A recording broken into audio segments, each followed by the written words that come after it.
quem chamava Vanderci. Ah, mano, a maioria dos caras chamavam.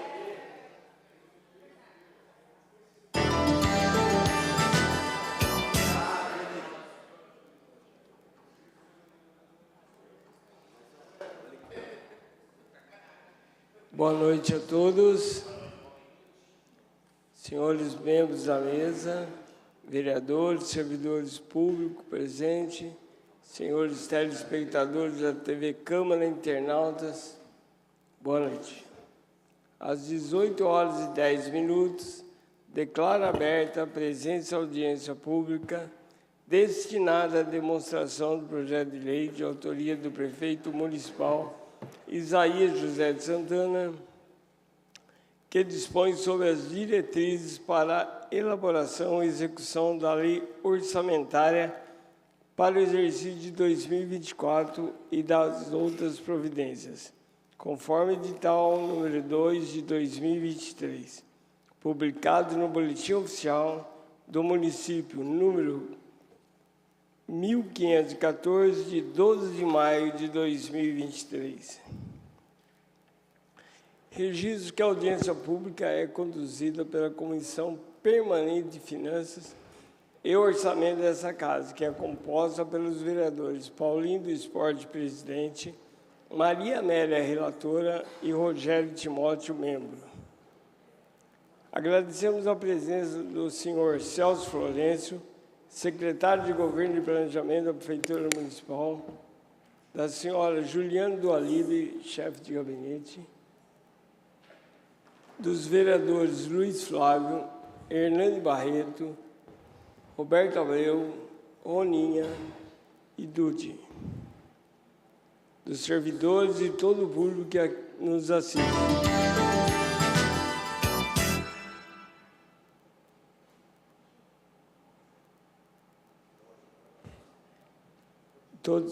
Todo o público que nos assiste pela TV Câmara e pelos canais do YouTube e Facebook. Convido o senhor Celso Florencio, secretário de Governo e Planejamento, para fazer a apresentação.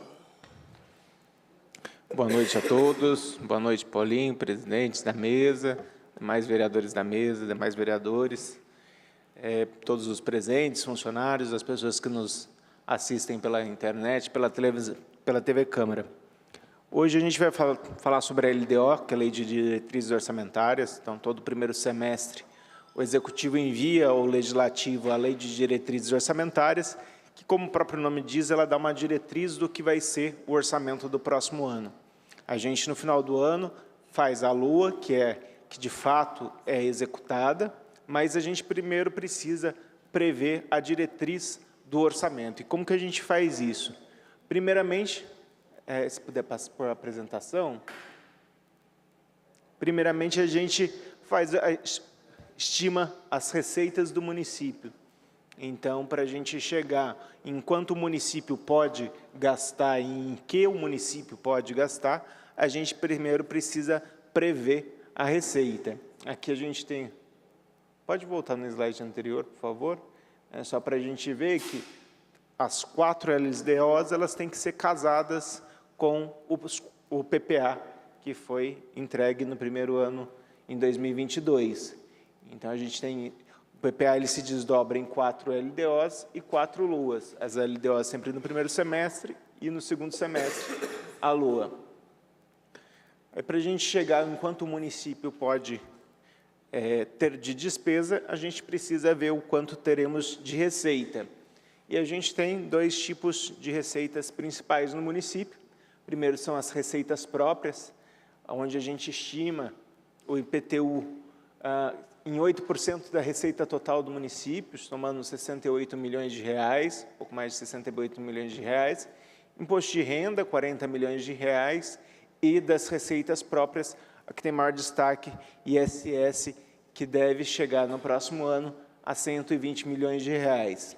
Das transferências de impostos arrecadados pelos governos estaduais e federal, pelo governo estadual e federal, a gente tem as transferências de receitas ao município.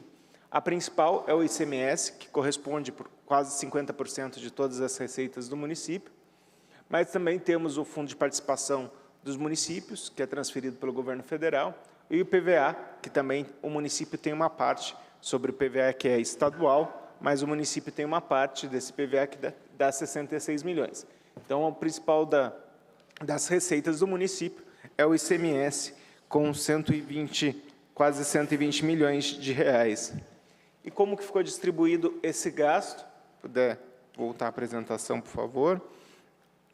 A gente dividiu os gastos por secretarias, então a gente prevê o aumento do custo da máquina e associa aos novos investimentos que serão realizados. Então, a grande questão da LDO é demonstrar para onde irão os investimentos do município. Então, a gente tem, na Secretaria de Saúde, a gente sai de um orçamento executado em 2022 de 200 milhões para quase 240 milhões. E, entre as principais ações novas, além da manutenção das já existentes, a reforma da UBS do Parque Meia Lua, começa possivelmente esse ano, mas se estende pelo próximo ano, então ele tem que estar previsto no orçamento do próximo ano. A UBS do Jardim Esperança, Bandeira Branca e Jardim Flórida. Próximo slide, por favor. Secretaria de Educação, a gente chega a um aumento de 24%, chegamos a 114 milhões de reais. Principal destaque para a construção das creches do Igarapés, Alvorada e Esperança, e adequação dos AVCBs. A gente está fazendo um trabalho grande de adequação de AVCBs em todas as escolas, são quase 80 escolas no município, então aí a finalização desses AVCBs para garantir segurança para nossas crianças. Na sequência, a gente tem assistência social, que sai de um orçamento de 24 milhões para 31 milhões, e aí está contemplado a expansão do Bom Prato, o Centro-Dia do Idoso e o abrigo institucional para mulheres vítimas de violência. O Bom Prato é um programa estadual, mas metade do custeio é municipal, e agora o Bom Prato está servindo também jantar e também está trabalhando no final de semana, então esse custo também está previsto na LDO do próximo ano. Na Secretaria de Defesa e Segurança do Cidadão, a gente tem um orçamento de 21 milhões passando para 27 milhões, em comparação ao executado de 2022. Entre as principais ações, convênio da atividade delegada, adequação da nova sede da Guarda, que deve ser na Rua Lucas Nogueira Garcês, capacitação da GCM e o projeto Tocando o Futuro. Secretaria de Esportes, sai de um orçamento executado de 6,6 milhões para 8,7, 30% de aumento em relação a 2022. E dentro dessas ações está a ampliação do número de oficineiros para atividades esportivas, revitalização de espaços esportivos, diversos eventos e implantação de novos equipamentos voltados à promoção do esporte. Secretaria de Infraestrutura, a gente sai de 30 milhões executado em 2022, chegamos a quase 40 milhões, e as principais ações está a drenagem do Córrego Seco no Parque Califórnia, ou seja, a segunda etapa da drenagem do Córrego Seco, a primeira está em execução nesse momento, é no Jardim Luiza. Asfalto e drenagem da Olinda Mercadante, do finalização da Olinda Mercadante, ali logo depois do cemitério, chegando quase na linha do máximo. Readequação da Padre Eugênio, asfaltamento e drenagem no Veranejal, pelo menos o circuito do ônibus, e também a substituição das luminárias por LED. Secretaria de Mobilidade Urbana, saímos de 14,6 milhões, chegamos a 17 milhões de orçamento. Dentre as principais ações, os novos abrigos e terminais de ônibus, custeio do transporte público municipal, ampliação da sinalização de trânsito e expansão da acessibilidade em calçadas públicas municipais. Secretaria de Meio Ambiente, a gente sai de 78 milhões para 93 milhões, lembrando que esses são os valores relacionados ao que é arrecadado pelo Tesouro Municipal. As transferências não estão consideradas aqui na apresentação, porque elas dependem de outras as transferências voluntárias, né? Só estão as transferências constitucionais. Revitalização de parques, praças e jardins, implantação de praças em bairros como Cidade de Salvador, Parque dos Príncipes e a ampliação da educação ambiental. Secretaria de Desenvolvimento Econômico, saímos de 3,7 para 5,8 milhões. Entre as principais ações, temos a reforma do prédio do Quatro Cantos, termos de cooperação com o Parque Tecnológico de São José dos Campos, a implantação do Portal Municipal de Negócios e o Fórum de Desenvolvimento Econômico. Fundação Prolar, saímos de 4,3 para 5,5 milhões, uma alta de 27%. E temos atividades de reassentamento e realocação, auxílio aluguel, construção de imóveis e reformas em bens de terceiros, regularização fundiária de núcleos de interesse social e o programa Reforma Legal. Fundação Cultural, saímos de 7,4 para 9,9 milhões.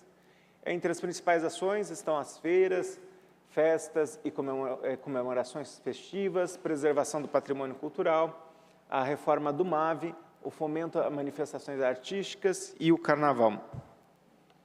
Próximo. O slide ficou um pouquinho desconfigurou, mas na Secretaria de Governo a gente tem em valor 91 milhões de recursos vinculados ao CAF ou aos fundos municipais.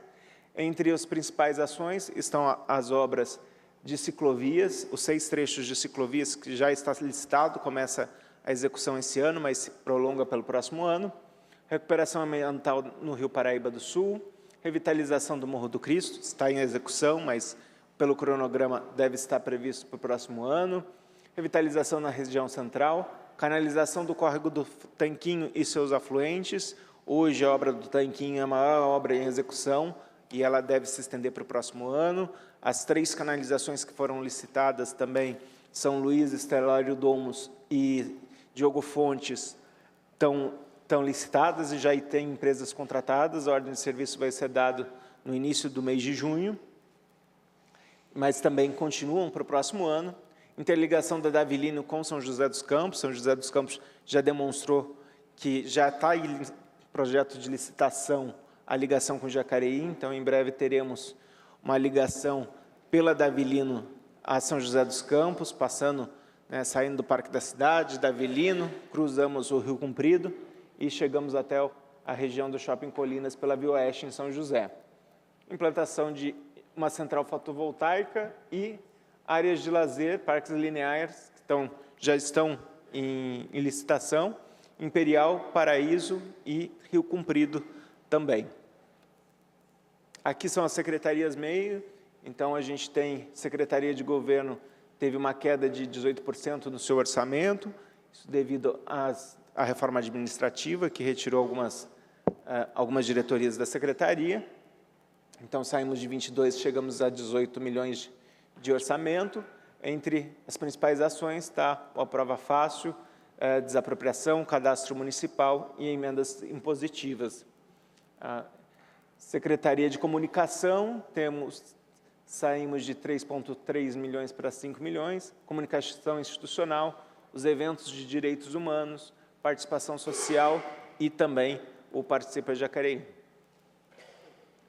No SAI, a gente chega a um orçamento de 231 milhões.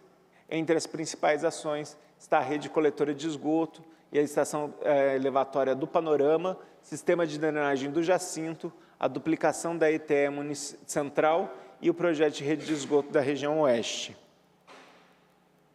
Aqui as demais secretarias meios, administração sai de 14 e vai a 15,5 milhões, finanças 3 milhões para 3.700, gabinete do prefeito 4.300 para 2.400, também na reforma o gabinete perdeu alguns dos seus setores, procuradoria de 8,9 milhões para 6,3 milhões, no próximo ano não tem a reforma do fórum, que já está em andamento, o município não tem mais a contrapartida, controle interno 1,1 milhões de orçamento para o próximo ano, o IPMJ, o Instituto de Previdência, 204 milhões, e Câmara Municipal, 28 milhões de orçamento para o próximo ano.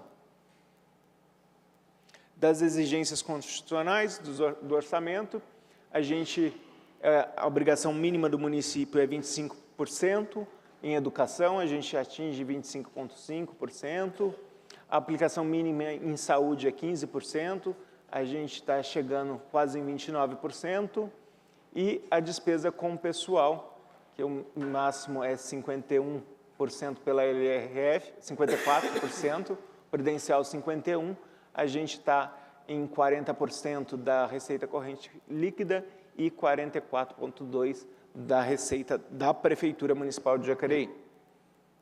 Bom, é isso que temos de diretrizes. Agora eu abro para perguntas, para questionamentos, dúvidas.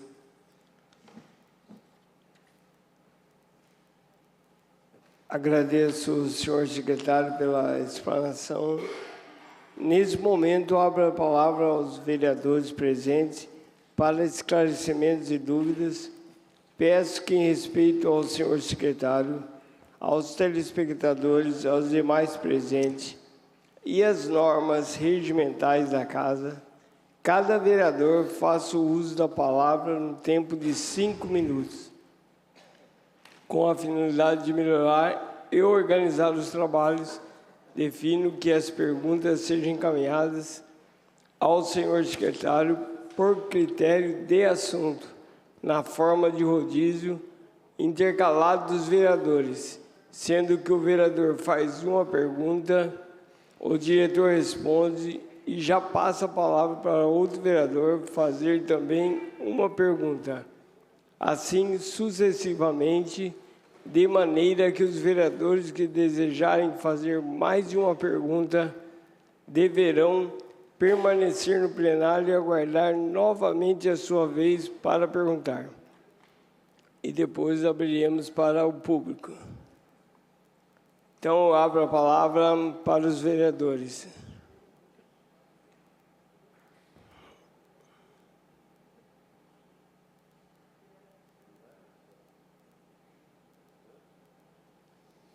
Ninguém tem pergunta? Seria impossível, né, Paulinho? Uma lei tão importante para o município, a gente não ter nenhum debate, né? Cumprimentar o Celso, em seu nome cumprimento todos os demais funcionários aí da Prefeitura, os vereadores, as vereadoras. Ô Celso, com relação às prioridades, né, da Secretaria de Educação, tem uma questão que nós estamos trabalhando aqui, nosso mandato, que é com relação à contratação de ATs, assistentes terapêuticas, acompanhantes terapêuticas e também acompanhantes em sala de aula, não é? Nós estamos acompanhando isso há um bom tempo, há 1 ano e meio que eu venho cobrando a Secretaria de Educação sobre essa situação. Hoje são 299 alunos, né, sem ter um acompanhante em sala de aula. A secretária justifica que não tem estagiário para contratação, não é? Que não tem estagiário que se predisponha a se candidatar a uma vaga de estágio para acompanhar as crianças especiais, as crianças com deficiência, não é? Tem vários problemas aí, né? A bolsa que se paga, que é de 20 horas, de R$ 593, então o estagiário pouco se interessa, não é? Diante de uma bolsa dessa, em cumprir uma carga dessa, numa tarefa que é tão responsável, né, que é você acompanhar uma criança com deficiência em sala de aula. E tive que recorrer aos órgãos, né, por conta dessa lentidão da Secretaria de Educação em dar solução a isso, né? O Estatuto da Pessoa com Deficiência protege essas crianças, o Estatuto da Criança e do Adolescente protege, a Constituição garante, né, que essas crianças tenham um acompanhante de sala de aula, e isso não tem acontecido no nosso município, há 1 ano e meio, não é? E eu sugeri, né, que fosse contratado, como alguns municípios já têm feito isso, professores auxiliares que cuidam dessas crianças também para ajudar o professor titular da sala. E vi aqui que não está entre as principais ações.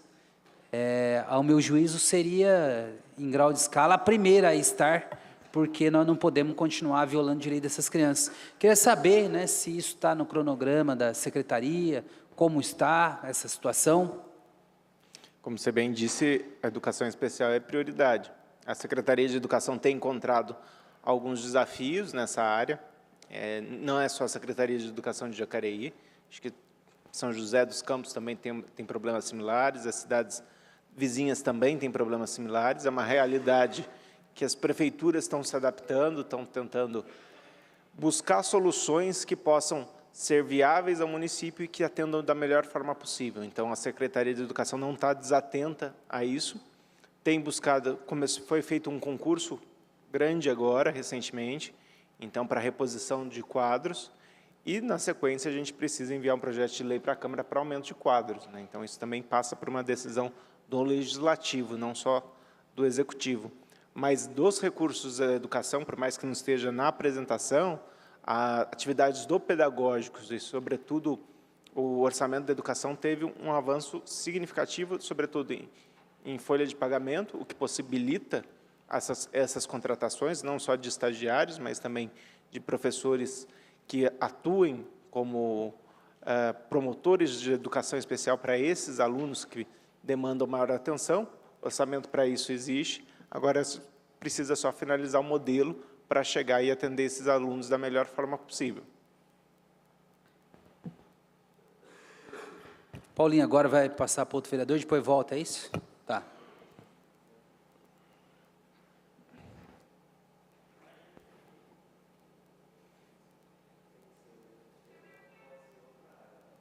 Pode, né?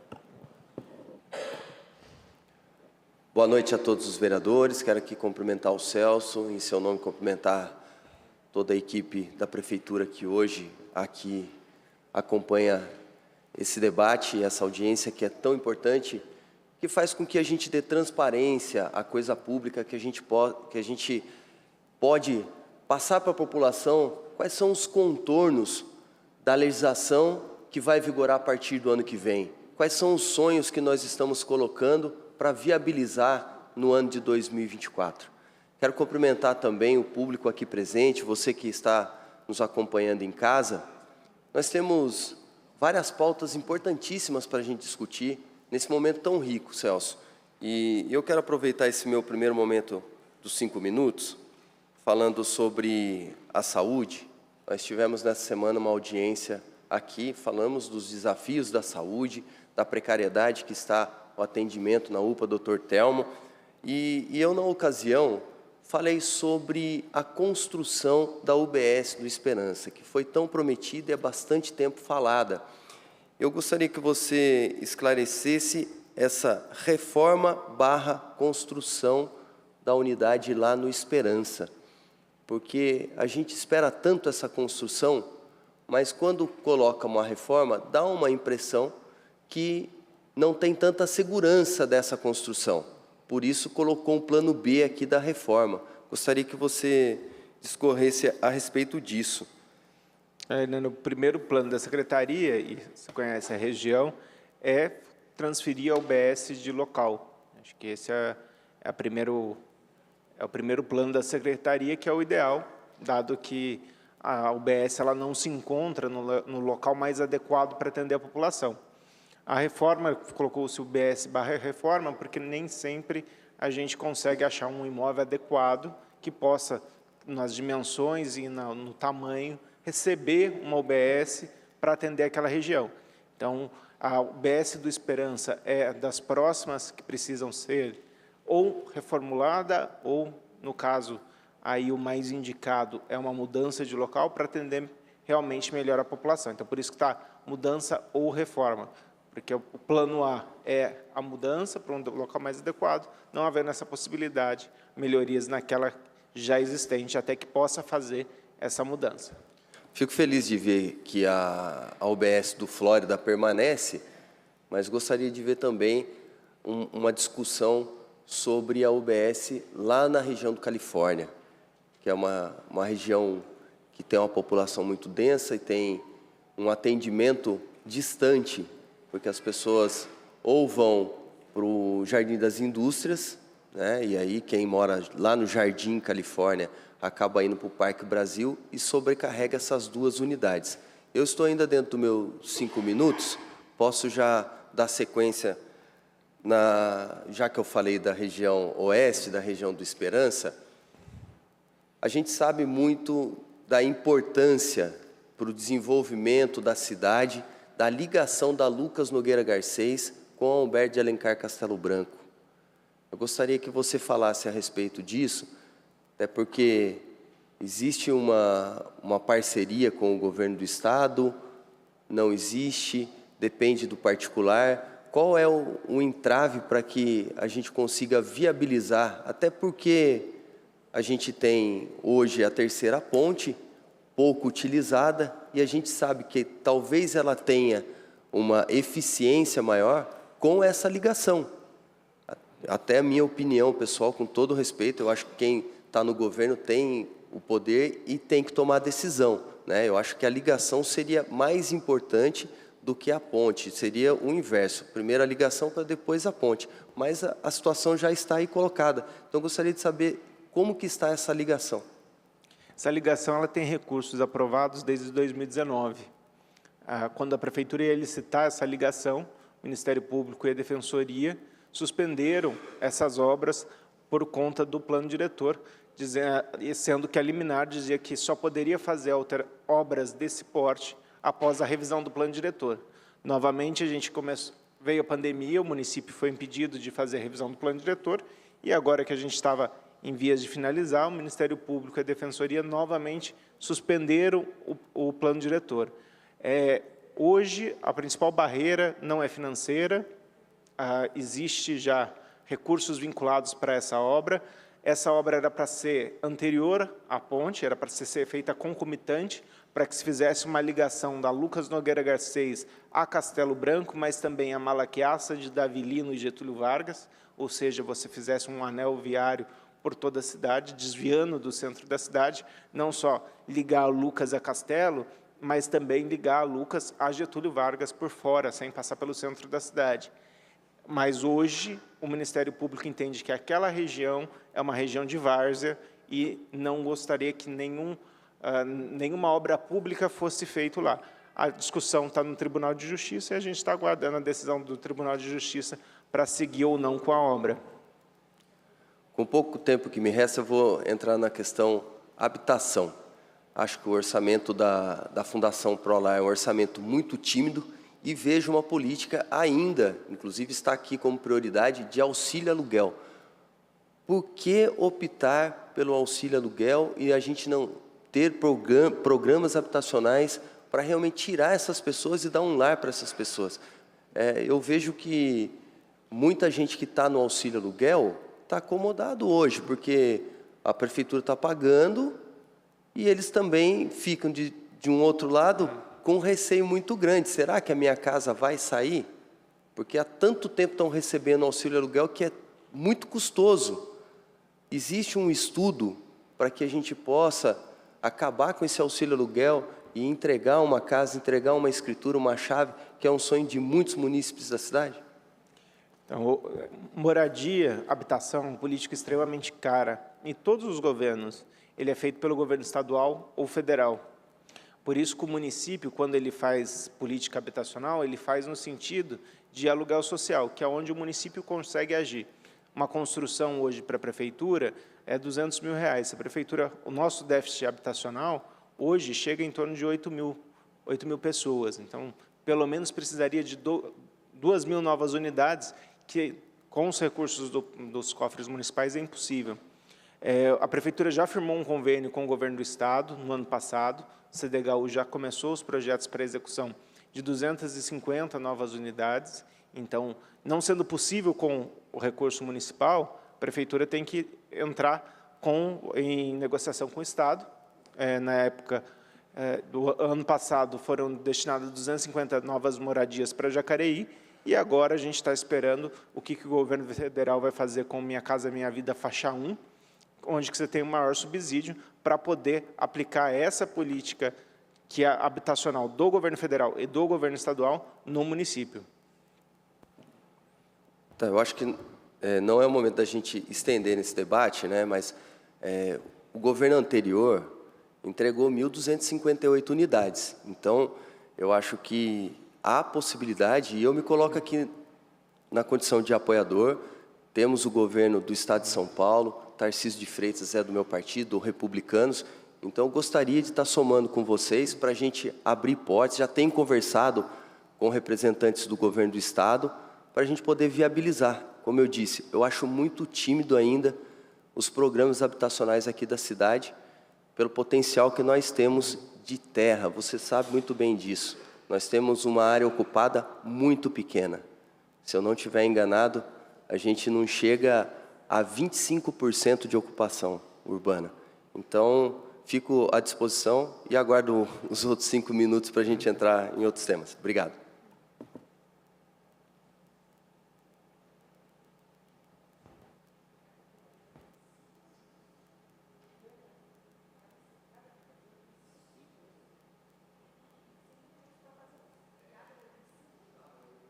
Não. Cada pergunta é uma vez só, daí vai rodando.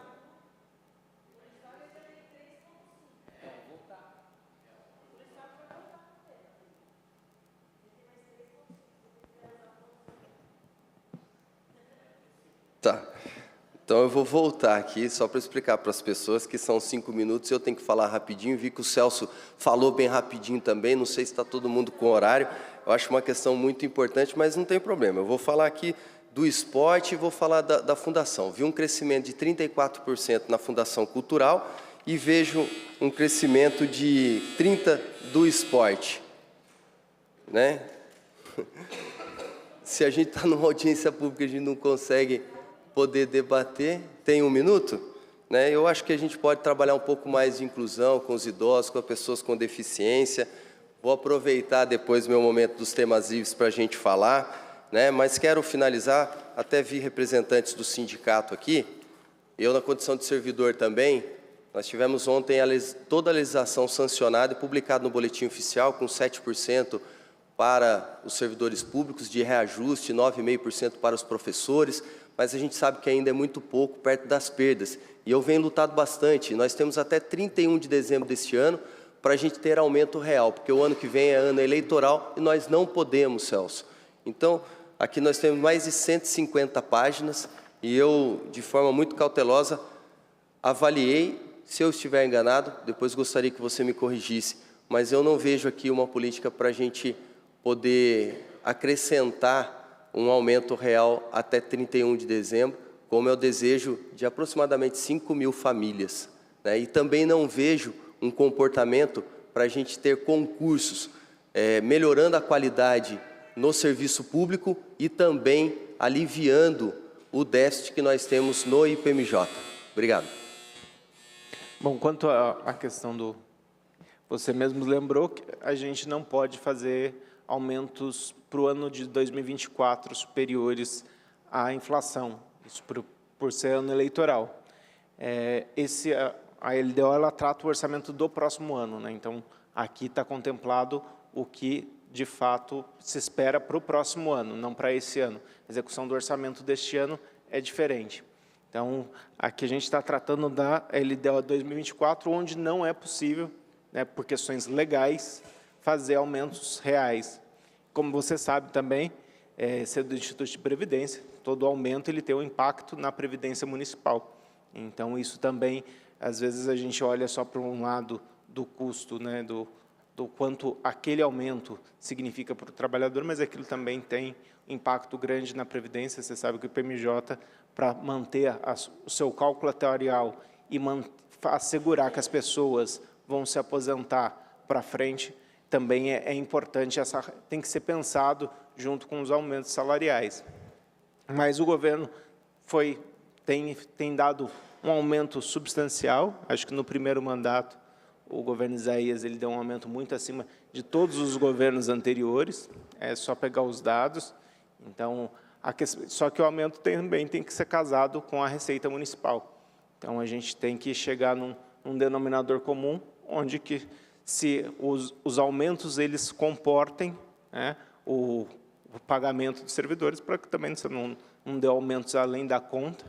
e depois tem a dificuldade de honrar os compromissos previamente estabelecidos.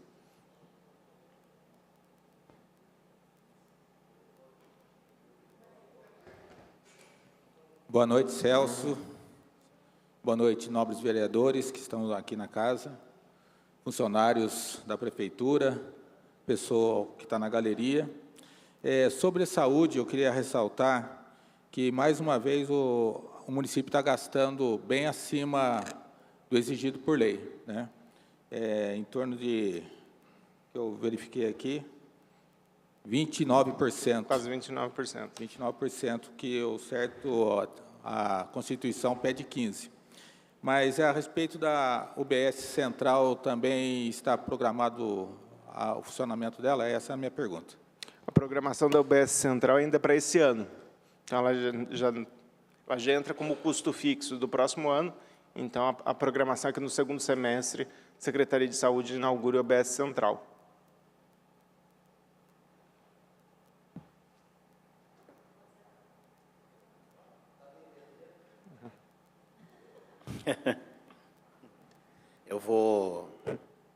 Boa noite a todos, boa noite, presidente da mesa, Paulinho, presidente da mesa, Celso. Boa noite, Ju, representando aí o prefeito. Uma pergunta que eu quero fazer está interligado aonde o Celso tem mais autonomia para falar, que é a Secretaria de Governo e Planejamento. Celso, quando eu entrei nessa casa, eu comecei a andar um pouco para a cidade e ver também as demandas de outros bairros. Entendo que o projeto, a ideia para que esse bairro ganhe esse empreendimento que a Secretaria de Governo vem criando em cima de um projeto, é importante, sim, é importante. Mas eu olho assim para o outro lado também da falta de entrada e saída de veículo desse bairro. Com o empreendimento que está vindo nesse bairro, vai ser em torno de 1.500 veículos a mais, a hora que tiver totalmente ocupado esse empreendimento. Quando você diz aqui para mim que vai ser feito um parque linear na entrada do Jardim Paraíso, será que o poder público não podia pensar um pouco diferente e pensar na mobilidade da entrada? Porque depois que chegar todo esse empreendimento, o que vai acontecer? Vai travar muito mais a entrada, que já é sufocante. Ali do lado, como a gente conhece, tem um córrego que divide a entrada do Jardim Paraíso. Do lado aonde termina e começa ali também o leve, por que não uma nova via de saída e a via que já existe é a via de entrada, para que facilite e futuramente aquela área toda do lado ali de Costa para o Leve, que é uma área praticamente desocupada nesse momento, possa vir um empresário e dizer: vou montar um empreendimento aqui e trazer um supermercado enorme aqui para essa região que não tem, porque ali só está crescendo. E é uma região praticamente distante um pouquinho do centro e de alguns outros empreendimentos.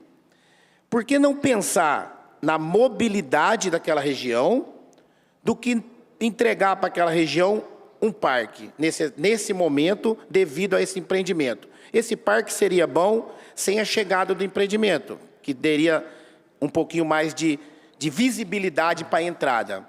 Mas eu acho assim, pensando no futuro, volto a repetir, aproveitando o Maio Amarelo, que a gente está falando de trânsito, por que não pensar na mobilidade daquela entrada do que na visibilidade de um parque?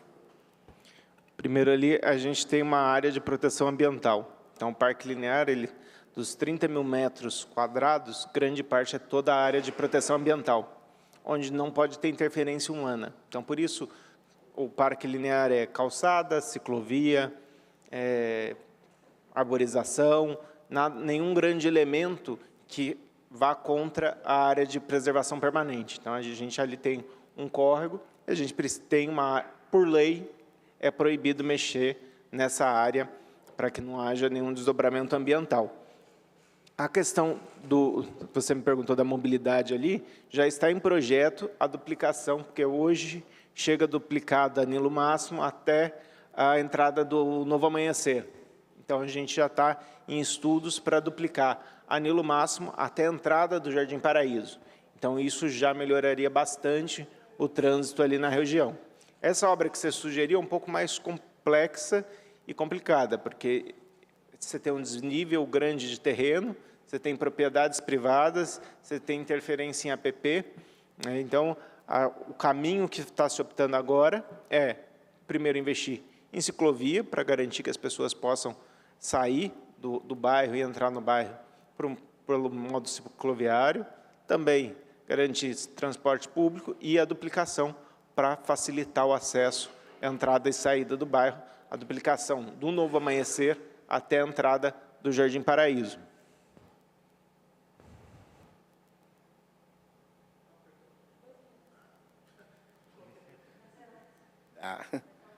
Vamos entrar para a área da saúde. Na área da saúde, o que eu quero perguntar para o Celso?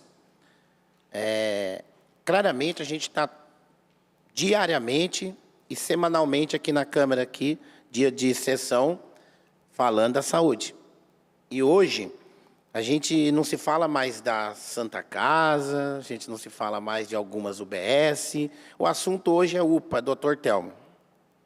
Onde tem problema, tem falação. Então, a falação hoje é UPA, Dr. Telmo. Se está tendo a falação, é porque está tendo algum problema. E toda vez que chega em nosso gabinete, chega nas redes sociais, chega informações em TV, sempre tem o que diz, é um momento, é um surto, é segunda-feira, é assim mesmo, e não tem um planejamento futuro para que a gente possa não acabar, que vai ser difícil acabar, que o problema de saúde, todo dia tem um problema de saúde, mas pelo menos amenizar a situação da população, quando chega lá e diz assim, eu estou 9 horas aqui, eu estou 6 horas aqui, eu estou 12 horas aqui, eu cheguei, só tá na lista, tem 5 médicos, mas tem 3 atendendo, para acabar com esse diz e me diz de um lado e o me diz do outro. E quem está sofrendo é a população. E sabemos que, na audiência da saúde, teve um comentário do seu Paulo, segundo ele, a Damasco está vencendo o seu contrato de OS, que é ordem de serviço, que elas são a prestadora de serviço da saúde do nosso município, principalmente do Dr. Telmo, da onde a gente está falando. Se vai abrir uma nova OS, essa nova OS dessa nova empresa, ela tem que ser um pouco mais rígida e não deixar acontecer o que está acontecendo hoje com a população. Porque se está dizendo que está... Eu já tive lá, tive problema até para ter o acesso lá dentro, para ver realmente o que está acontecendo. Então, eu quero só saber disso daí. Meu tempo acabou. Pode terminar? Então tá, só para completar. Saber se o poder público tem alguma coisa que possa pensar, ou já estão pensando, para o futuro. Porque não adianta bater hoje e ficar criticando hoje o que está acontecendo, que nós não vamos mudar a história. Está aí o problema.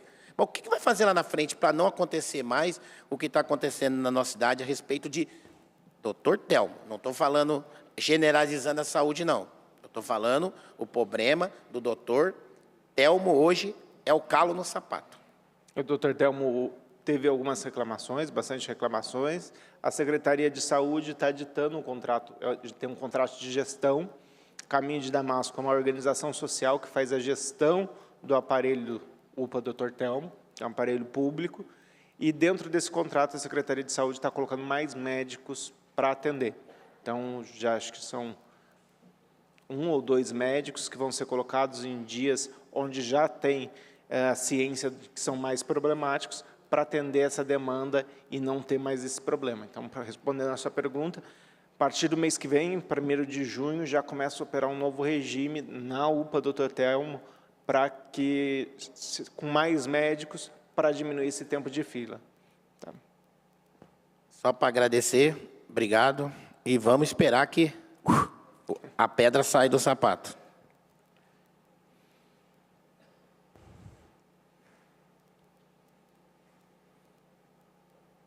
Palavra, pastor.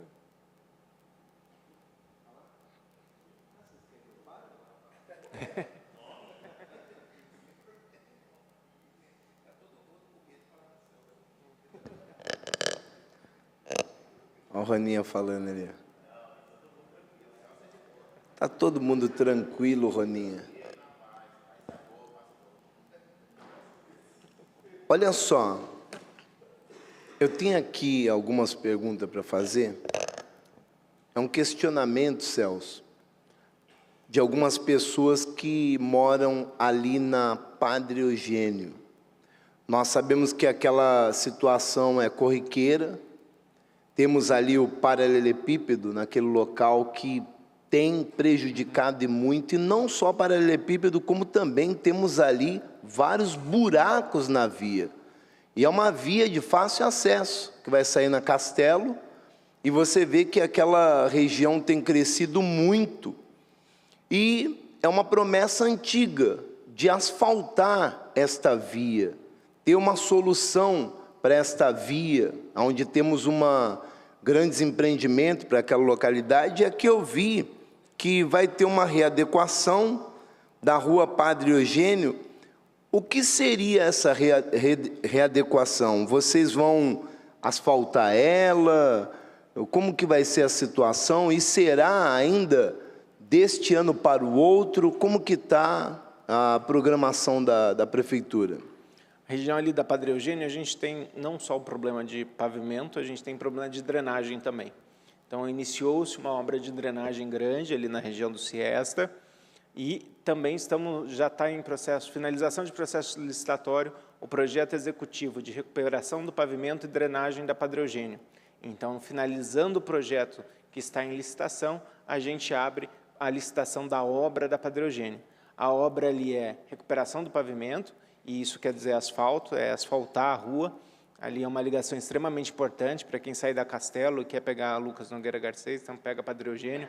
Tanto a gente fez, já existe um binário, né? Antes, quem que vinha do São João e queria acessar a Padre Eugênio tinha que entrar por dentro do Ciessa, fazer uma volta grande. Hoje entra ali na Café Filho e já acaba saindo também na Padre Eugênio.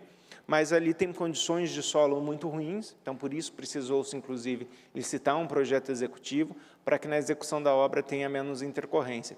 Então, ali a gente está falando de asfalto e drenagem para Padre Eugênio, que a gente espera começar esse ano, mas possivelmente a obra se prolongue até o próximo ano. Então, até 2024, você acredita que essa obra seja entregue? Acredito. Ali é certeza que provavelmente... A certeza que vai estar asfaltada.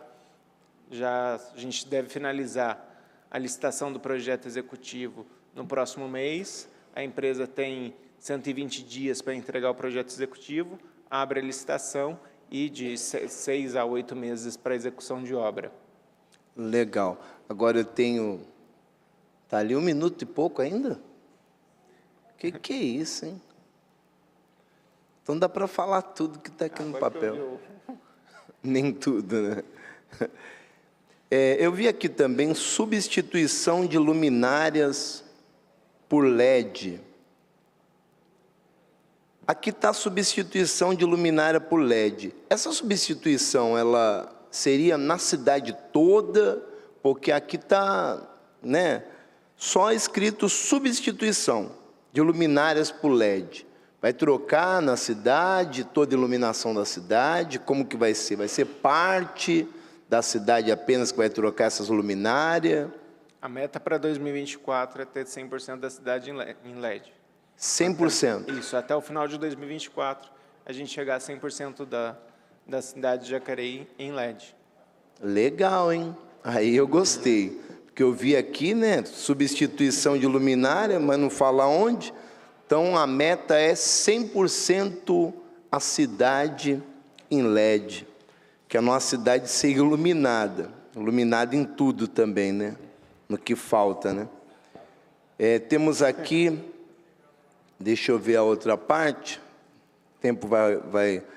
Esse custeio do transporte público municipal vai custear... Obrigado.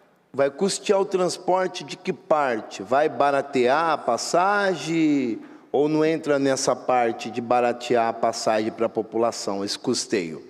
O custeio é feito para deficientes, estudantes, então todos esses que são por lei, idosos, então esse custeio da meia gratuidade, né? A gratuidade ela não existe, alguém paga a Só conta. para quem já entra, então. Isso, né? exatamente. Só que isso é um valor que sai da Secretaria de Mobilidade, por isso que está presente no orçamento. Ah, entendi.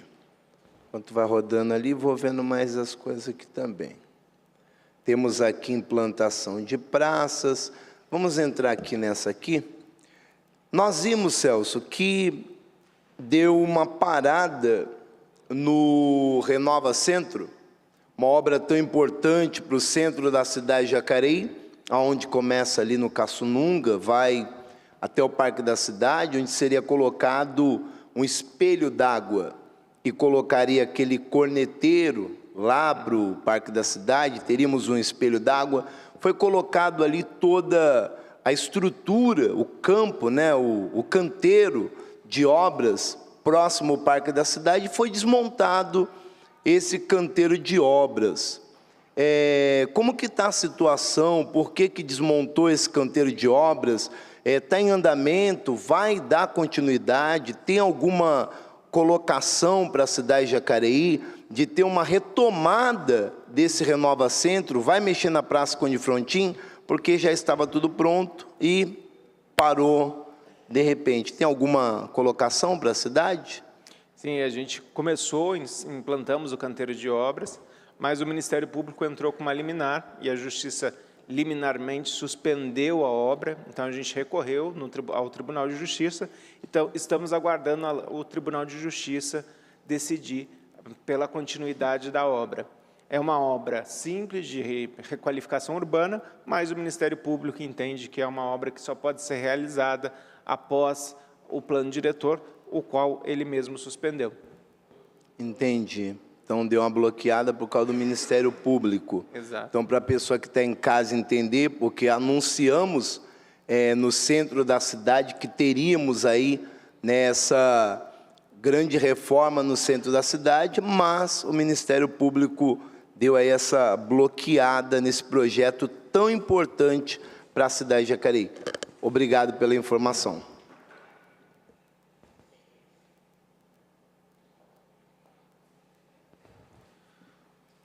Boa noite, Celso.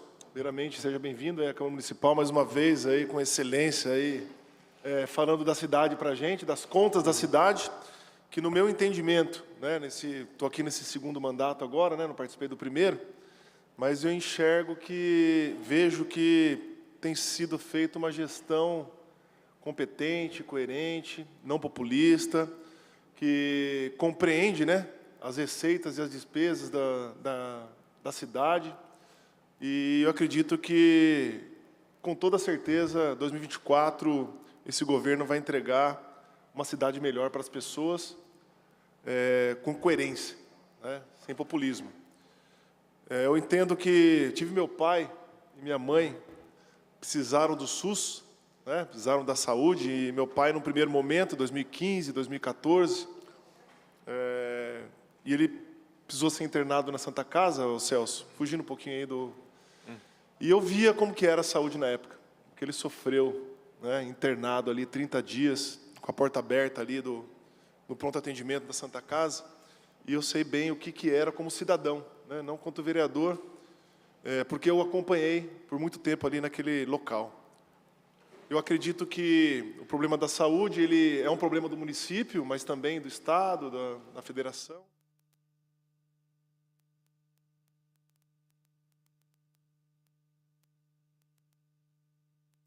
E, apesar das dificuldades, Jacareí, porque minha mãe também teve internada depois, os dois são falecidos, também teve nesse modelo atual da gestão agora, no SUS. E eu vi bem o que é a diferença, senti na pele como nós evoluímos na saúde. Apesar, né, temos que melhorar muito, mas a gente sabe como era e como está. Bem?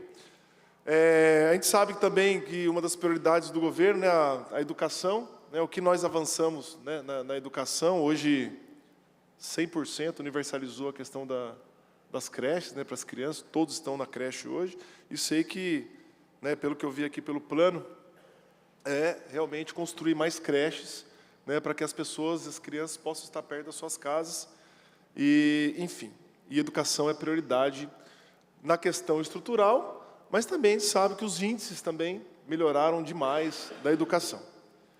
Mas a minha pergunta é com relação à infraestrutura, que é uma prioridade que Jacareí tem avançado bastante. Obras muitas vezes não aparecem, mas a cidade vai entender tudo o que está sendo feito num futuro próximo, né? E aí eu queria falar um pouquinho sobre as obras de infraestrutura, principalmente ali na região oeste. A gente sabe que o governo tinha planejado obras viárias para resolver o problema, né, de mobilidade da cidade, e o avanço está sendo enorme, isso está claro para todos.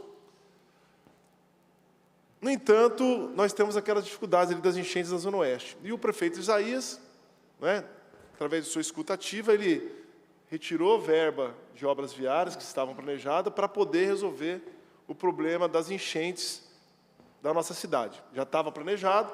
No entanto, a gente tem 3 pontos ali na Zona Oeste, que é ali próximo ao Estelário Domus, né? Também a Diogo Fontes, e também a região que eu moro ali do São Luís. Eu sei que mais de 40 anos, né, os cidadãos dessas regiões, sem contar lá, né, no Córrego Seco, lá no Jardim Luiz, mais de 40 anos que os cidadãos sofrem com as enchentes nessas regiões. E a gente sabe que infraestrutura, drenagem, são obras caras. Basta dizer lá do Córrego Seco, né? Aquela imensas escavações que estão tendo naquele local. Então, a população tem que saber, né, que essas obras serão realizadas. A gente sabe também, queria fazer outra análise, que anos 80, 90, no Brasil, iniciavam-se obras e não terminavam. E outra coisa que eu queria colocar é a questão da pandemia, né? Os insumos subiram, enfim. Eu gostaria que você falasse para a gente a questão dessas licitações, né? E explicar para a população o que são esses recursos vinculados, recursos próprios, as obras do CAF, e fazer uma reflexão com a gente nessas obras de drenagem, principalmente ali na Zona Oeste. A Zona Oeste, durante muito tempo, ficou esquecida, né? A gente teve muitos problemas, não só viários, mas também de drenagem. Emília, Vilaíta, Terra de Conceição, a região do Esperança, ali na Diogo Fontes, São Luís, são regiões que, historicamente, sempre tiveram problemas de enchente. E enchente talvez o maior drama das pessoas, que toda vez que começa a chover, as pessoas têm medo de estar na própria casa. Então, é um desafio que o governo assumiu. A gente licitou a canalização do Tanquinho, que é a maior obra de infraestrutura do município. Vão ser 55 milhões investidos em 2,5 quilômetros de canal. O canal, o Tanquinho, ele sai de 2, 3 metros de largura, vai para 13 metros na maior parte dos trechos. Então, isso vai dar uma vazão gigantesca para o Tanquinho. A gente licitou e vai dar ordem de serviço na primeira semana de junho, das 3 obras, a canalização da Diogo Fontes, do Estelário Domus e também do São Luís. São 3 obras de canalização importante, todas na casa de 10 milhões de reais. Então, aí são mais 30 milhões de reais. Isso são recursos do CAF, um banco de fomento que tem financiado as obras do município. Então, é importante lembrar, você falou da questão dos recursos vinculados. É muito importante esses recursos vinculados porque eles fazem com que sejam possíveis a execução dessas obras. Muitas vezes o recurso do Tesouro Municipal ele oscila e acaba atrasando as obras. Então, para a gente ter segurança de começar e terminar as obras, esses recursos são fundamentais. Só na região oeste vão ser investidos quase 90 milhões de reais para combater enchentes. Então, não são obras que vão aparecer no futuro, que não vão ser vistas, mas são obras que vão poder deixar as pessoas dormirem em paz em dia de chuva. Então, a gente sabe que as chuvas estão cada vez piores, cada vez mais drásticas, com volume pluvial muito maior, então causando muito mais estragos, e a gente tem que se preparar para isso. No Jardim Luiza também, a gente já começou as obras da drenagem no Jardim Luiza. O Jardim Luiza alaga há 30 anos, a gente, inclusive, retirou uma escola do Jardim Luiza, O Décio Moreira ficava ali no Jardim Luiza, a gente levou para onde era a antiga Univap, no Vila Branca, por conta das enchentes. Quando chovia, alagava inclusive a própria escola. Então, a gente levou e agora está fazendo essa obra importante também. Vão ser quase 20 milhões de reais investidos só no Jardim Luiza. E também tem a segunda etapa, que está em projeto executivo, que é a área do Califórnia. Então, a gente tem aí, essas estão sendo realizadas com recursos do Tesouro, mas também a gente faz a drenagem do Califórnia, onde são hoje as principais regiões de problemas de enchente. Ainda tem algumas regiões do Turi, os piscinões ajudaram bastante, os 3 piscinões na Nilo Máximo ajudam a reter a água antes de chegar no centro da cidade, mas ainda existe alguns gargalos, sobretudo ali na Rua Minas Gerais, na região do UPA, que é onde o Turi acaba também causando estragos. Então, esse também já tem o seu projeto executivo licitado, a empresa está desenvolvendo os projetos para que no próximo ano a gente também possa licitar a drenagem do Ijau, do Turi Central e do Ijau e Turi Central. Celso, agradeço a resposta aos questionamentos e dizer que eu, enquanto vereador aqui, venho acompanhando o seu trabalho junto ao Executivo.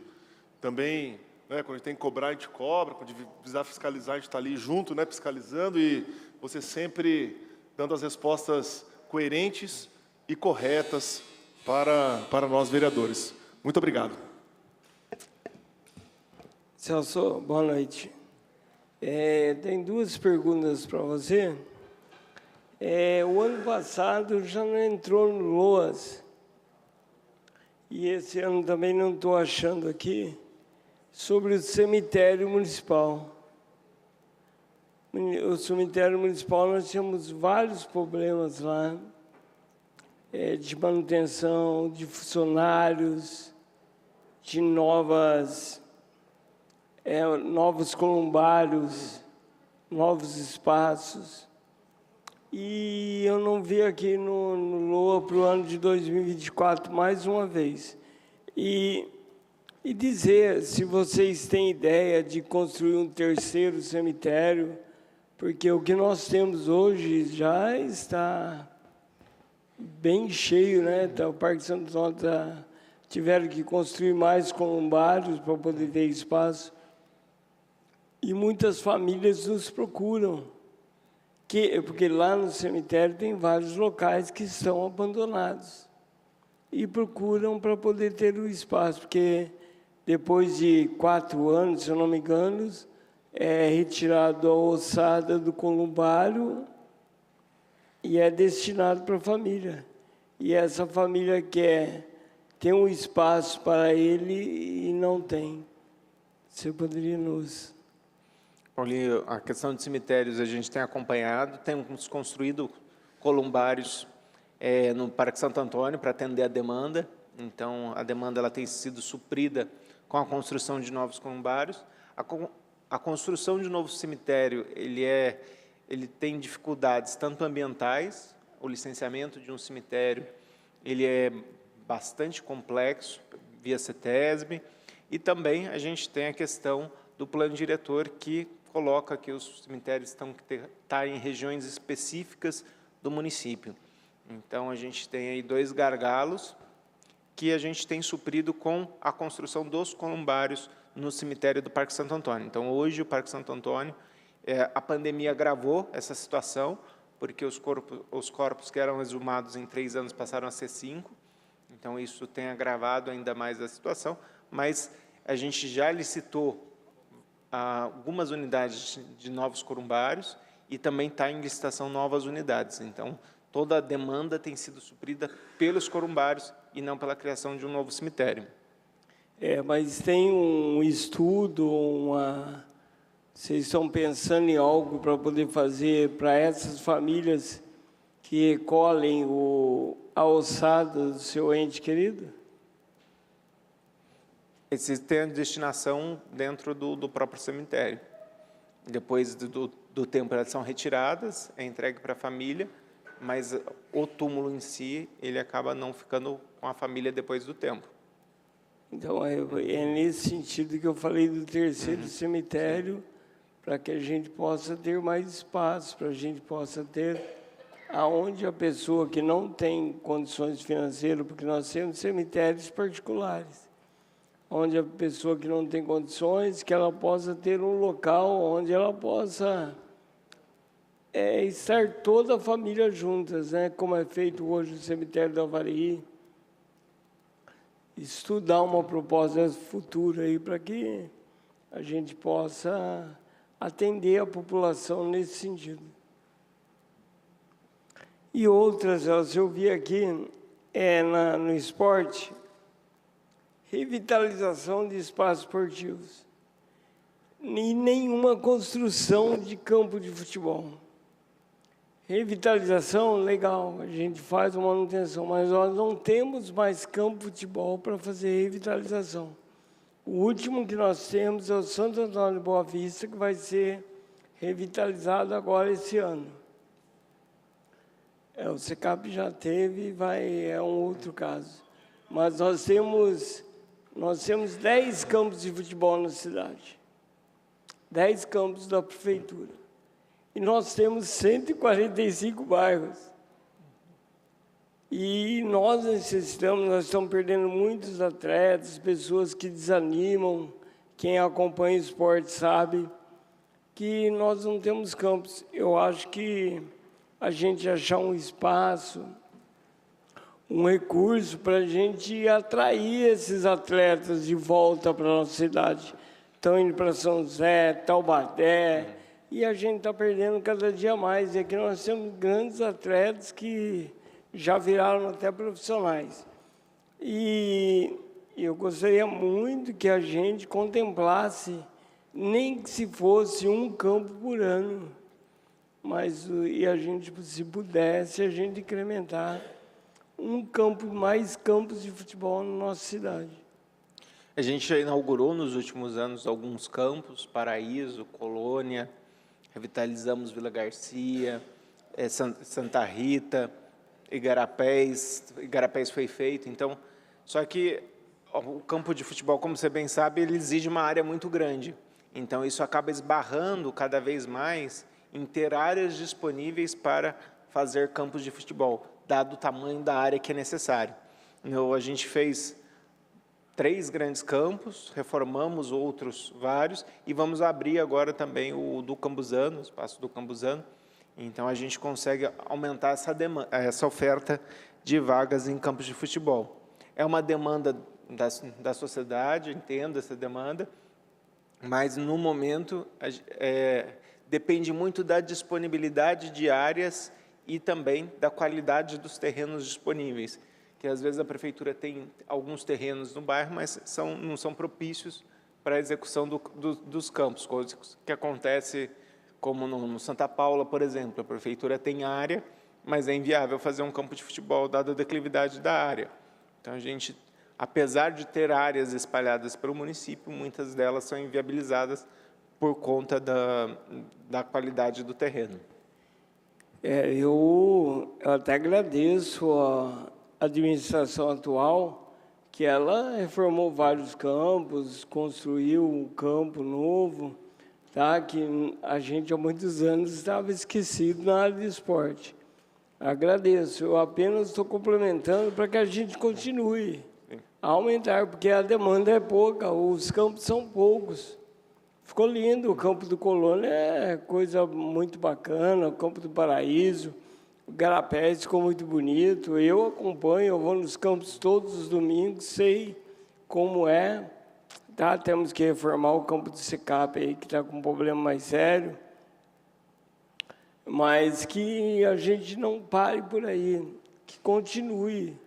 Como você falou, que o problema dos espaços. Mas eu acho que a gente temos que também achar os espaços, principalmente os loteamentos que sairão, que eles possam ceder mais espaço para que a gente construa os campos de futebol, porque é onde a gente tem a maior demanda. Os domingos você vai nos campos, tem mais, cada campo, no mínimo, que vai de domingo é 300 pessoas. No mínimo, em cada campo. Mas eu agradeço.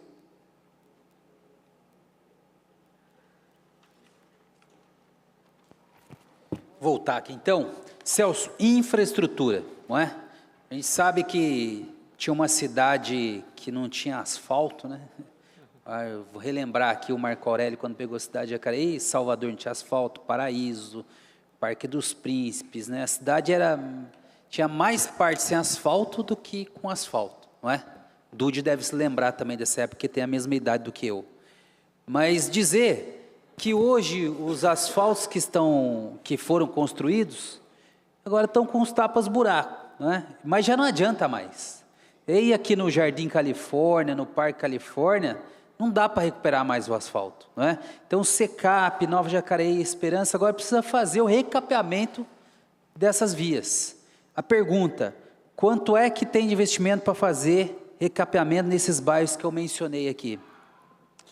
Aí a ficha ela é drenagem e pavimentação juntos. A gente tem algo em torno de 6 milhões para pavimentação e drenagem de recursos próprios da Secretaria de Infra, desvinculados aos grandes projetos, que é como canalização do Rio Comprido, canalização do Córrego Seco, que também está previsto dentro da Secretaria de Infra.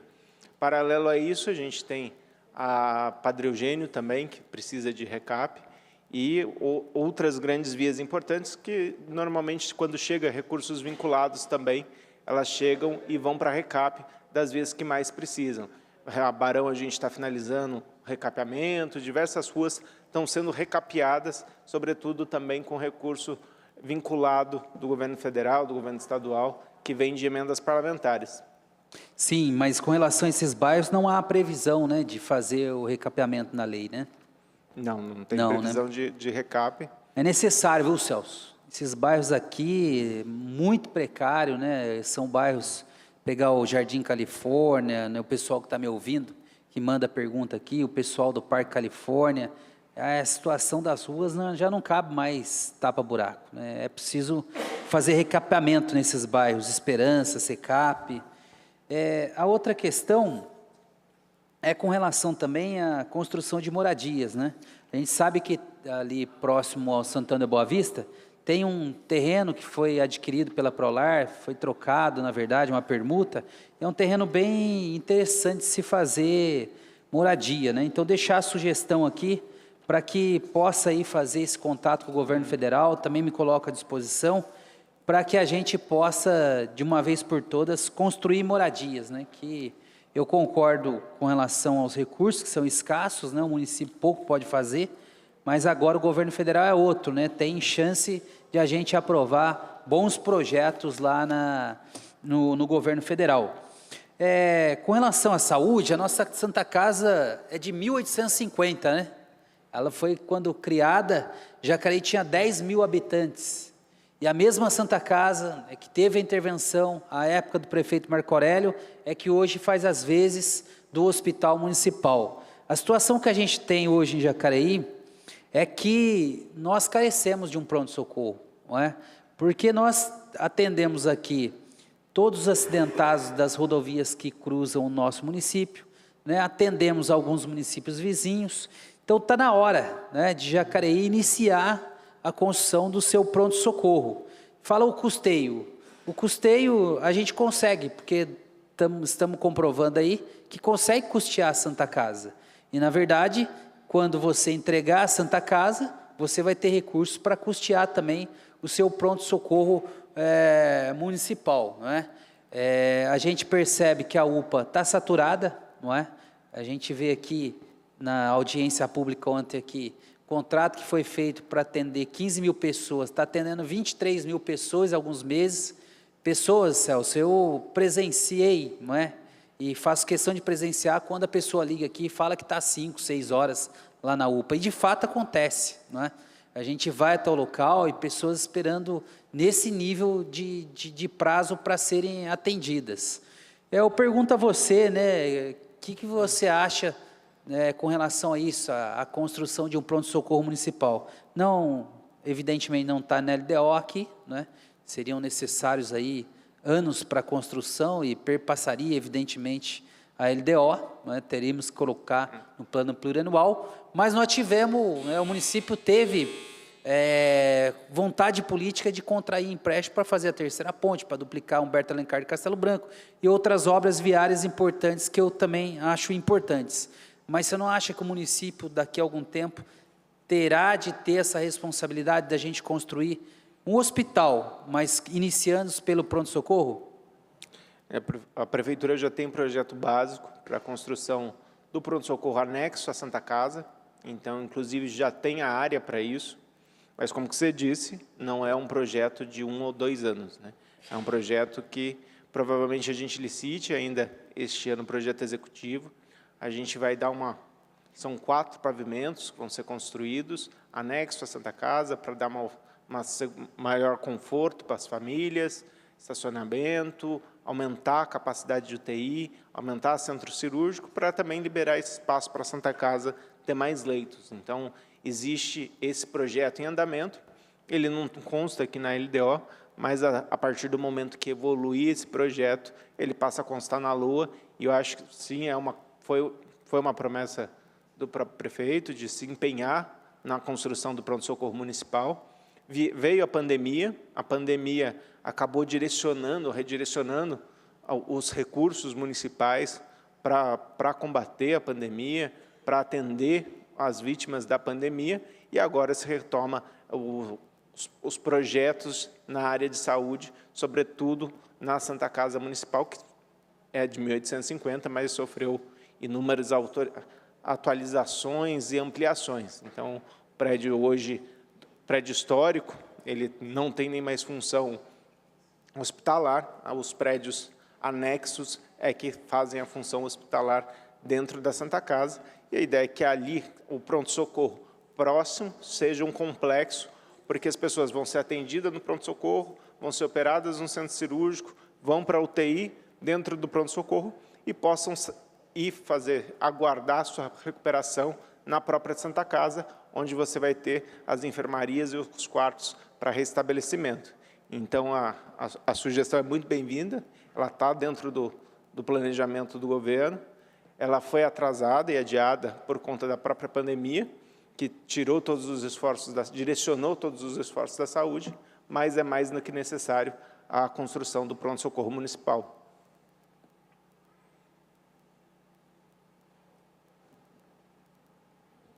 Então,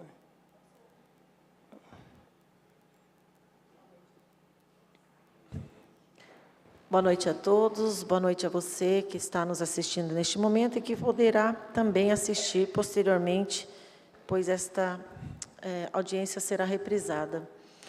Celso, obrigado pela explanação. Eu gostaria só de comentar que, pela análise que eu fiz aqui da LDO de 2023 para agora, eu vi a diferença, mas o Guilherme aqui atrás já me ajudou, que vocês colocaram deste ano somente o Tesouro e não colocou os vinculados. Então, talvez aí a gente consiga também esclarecer para quem está nos ouvindo, quando a gente conversa sobre os investimentos para a educação. A gente sabe de tudo isso que está acontecendo, a gente também vem levantando essa bandeira em defesa dessas mães que precisam dessas crianças, crianças com deficiências, e que precisam de um auxiliar dentro da sala de aula.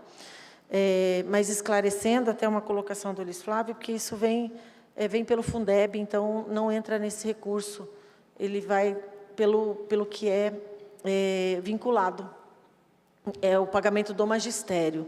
E o do Tesouro, aí vem, hoje só está o do Tesouro aqui.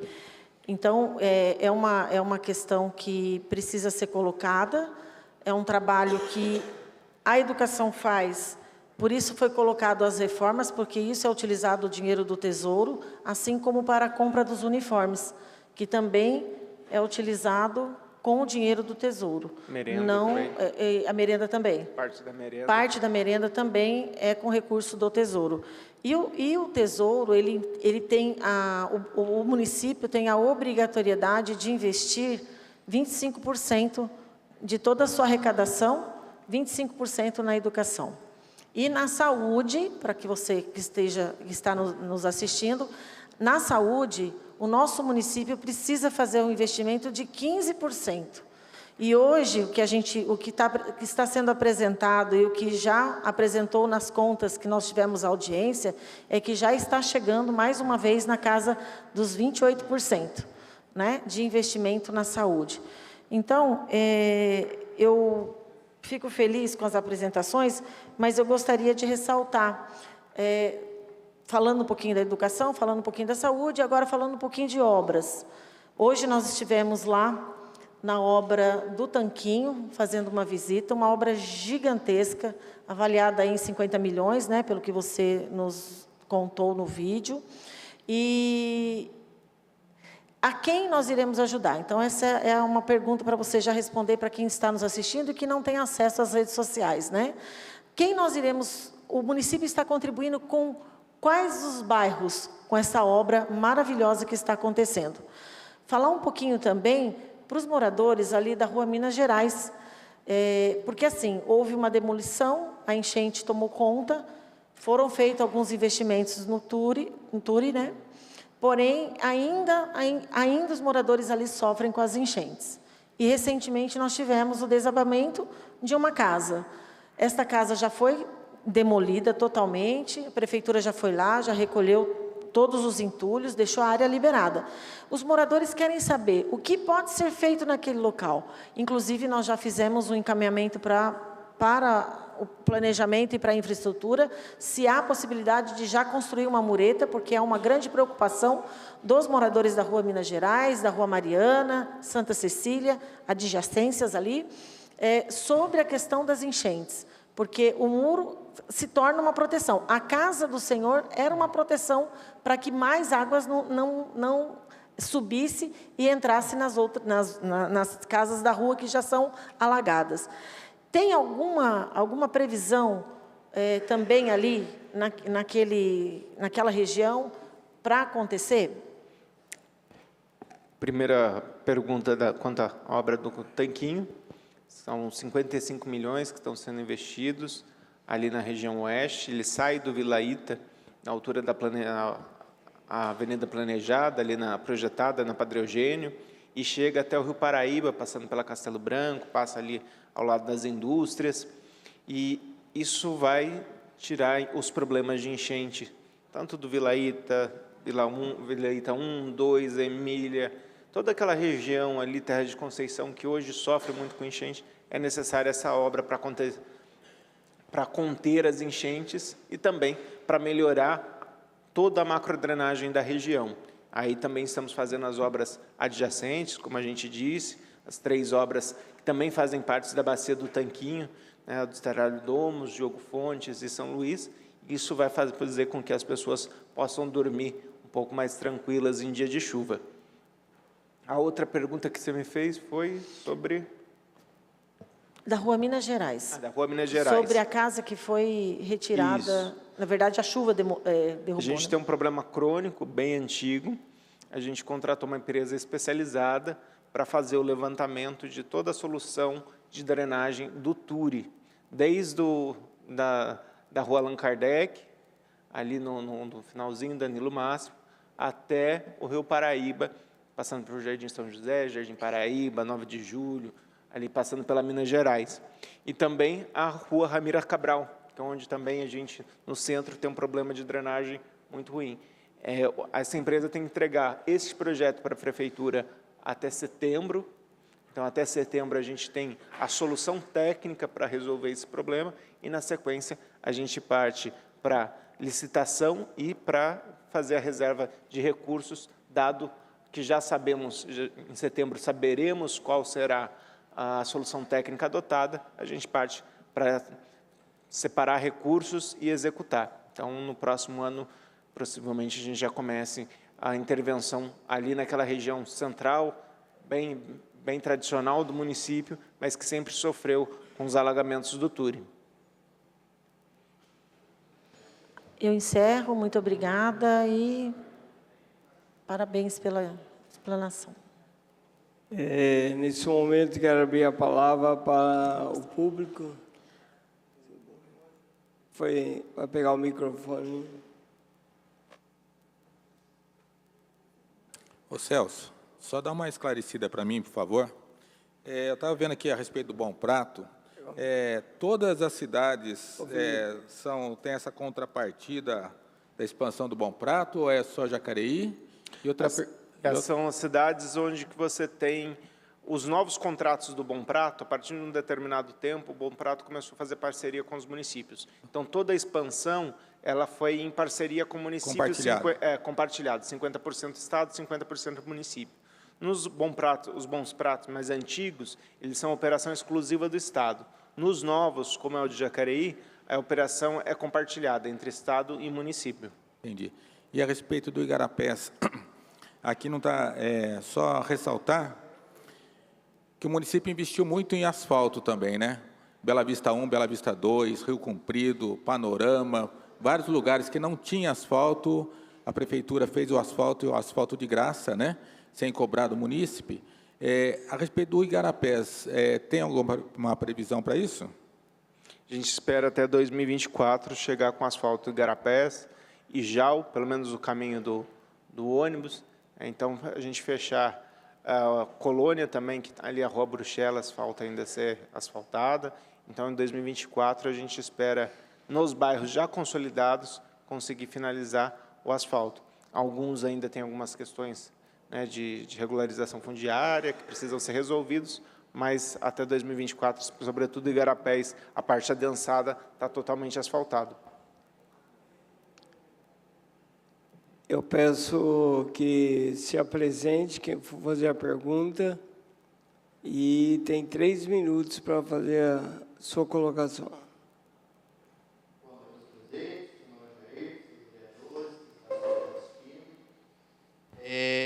Além de munícipe, né, também servidor público, como muitos conhecem. E eu fiz algumas anotações aqui relacionadas a esta apresentação. Com relação ao UBS do Esperança, não ficou muito bem empregado sobre a apresentação e a resposta que o senhor Celso apresentou. Lá se fala sobre coloca como reforma ou construção. Aí o senhor fala sobre reforma e mudança. Não apresentou sobre essa possível construção da nova UBS. Também falando sobre o salário dos servidores, também não ficou muito bem empregado essa parte da resposta. Eu gostaria de uma melhor explicação, de uma forma mais clara e objetiva.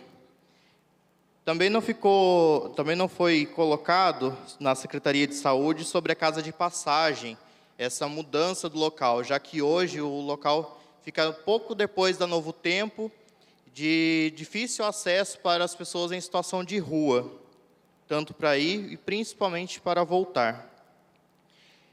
E também, por último, sobre o bairro Veraneio Irajá, que não foi citado em nenhum momento.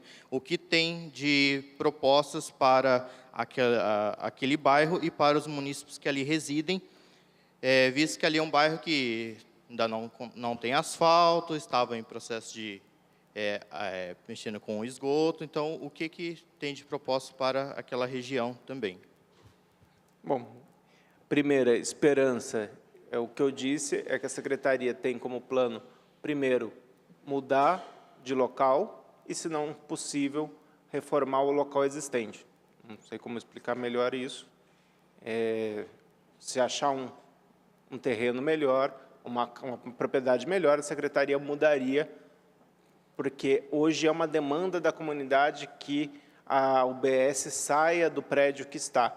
Então, na possibilidade de retirar de lá, se não, adequar o prédio para melhor atender a comunidade. Sobre o salário dos servidores, que você me questionou, que a gente está falando sobre a LDO de 2024. 2024, por ser ano eleitoral, por lei, não se pode dar um reajuste maior do que a inflação. Então, é uma questão legal, lei federal, ano eleitoral não se pode dar reajuste maior do que a inflação. Veraneio Irajá, a gente espera pelo menos fazer o trajeto do ônibus, tanto no Ijau quanto no Irajá, pavimentar o trajeto do ônibus. E faltou uma pergunta para eu responder. Sobre a casa de passagem. A casa de passagem, não sei se você vai lembrar anteriormente, era uma tragédia, era algo subhumano, a casa de passagem existente. Eu fiquei chocado com a condição do que eram submetidas as pessoas naquela antiga casa de passagem.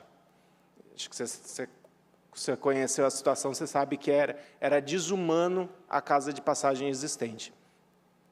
A casa de passagem ela foi transferida para um local muito mais adequado, onde consegue se dar um conforto, onde você consegue dar uma qualidade para essas pessoas.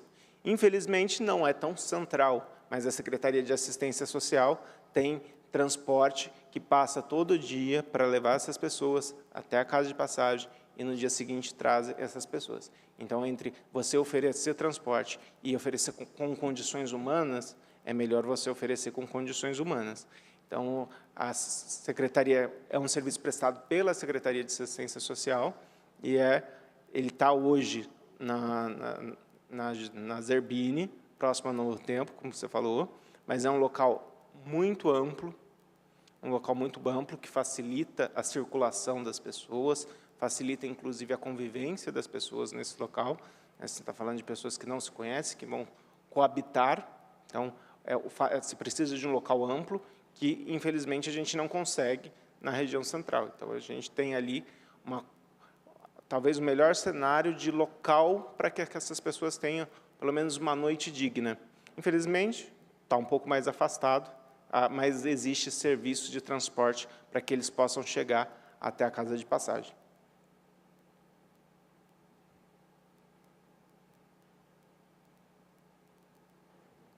Mais alguma pergunta? Alguém lá de...